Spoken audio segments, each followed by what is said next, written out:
Hello there. In this video, I'm going to be discussing the reply speech, whether it's in the WSDC style format, the Asian parliamentary style format, or the Australasian debating style format, or any other format of debating, student debating, where the reply speech is a component. Now, unlike the substantive or constructive first, second, or third speaker speeches, a reply speech is not one where you introduce an argument, any new analysis that has not already been presented earlier on in the debate, or any kind of a rebuttal to respond to any point made by any speaker on the other side. A reply speech is a closing statement on behalf of your team delivered by the first or second speaker of your team to summarize the debate as it progressed, as it transpired, from the perspective of your own team. When you make that closing statement in the form of a reply speech to summarize the debate, you do it playing judge. You play the adjudicator without saying so. So you don't announce or pronounce a decision. You don't tell the audience, you don't tell the judge in the room or the adjudicator designated in the room that, oh, my team won. You don't make that sort of a declaration, right? You don't pronounce the verdict. You very often, debaters do that, but that's not how it's supposed to be done. So you don't pronounce verdict, don't pronounce judgment, you don't call it an adjudication or judgment articulated in words, but with the 4 minutes that you are given to deliver the reply speech, that is precisely what you do with that time. You make an oral judgment of the debate by summarizing it. So what do? How do you summarize the whole debate? You take the clashes that are the primary onus and duty of your respective third speakers, whether you're prop or op.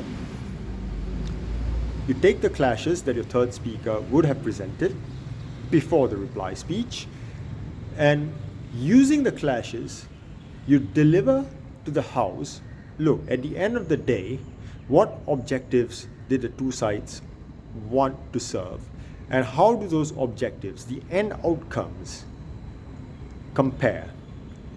And this is where the biased adjudication or biased judgment comes into play.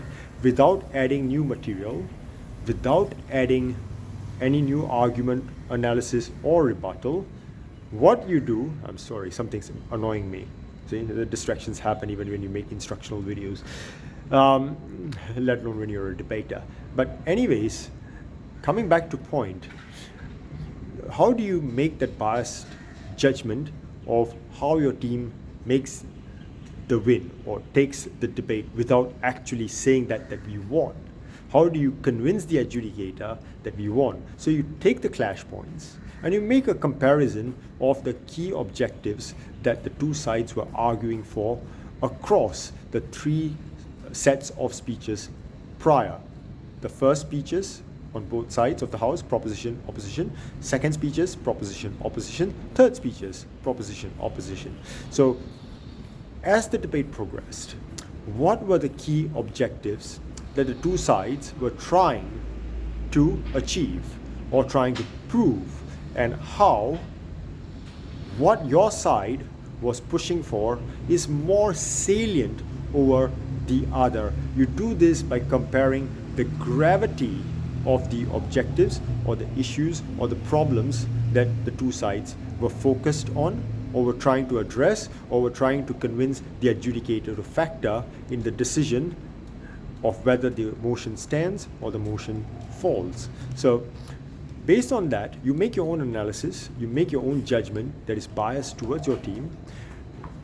Try not to make any concession, whether intentionally, some sort of a perception of strategy, or inadvertently. So be very careful how you word yourself, frame yourselves in cornering the debate after it's over, because the debate ends at the end of the third speeches.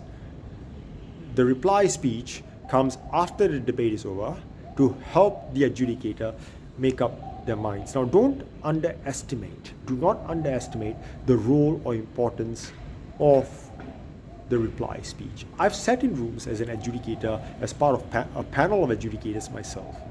And very often you have a situation where all the adjudicators share during deliberation that, whether there are 3 or 5 or even 7 adjudicators in the room, where you go, okay, right up to the third opposition speech, I was convinced, and this is unanimous across the room, right?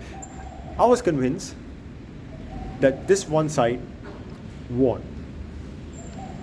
But when I listened to both the reply speeches, and again this would be unanimous, that it's actually the other side that takes the debate, because what they were pushing for, now when I weigh the two, having heard the 2 reply speeches, it makes sense that the other side was pushing for something that's a bit more salient, where the gravity is greater in their favor. And the decision shifts. So although reply speeches generally carry half the total speaker points than each of the prior speeches, speech 1, speech 2, speech 3, they're shorter, there's no new material, there's nothing new to add.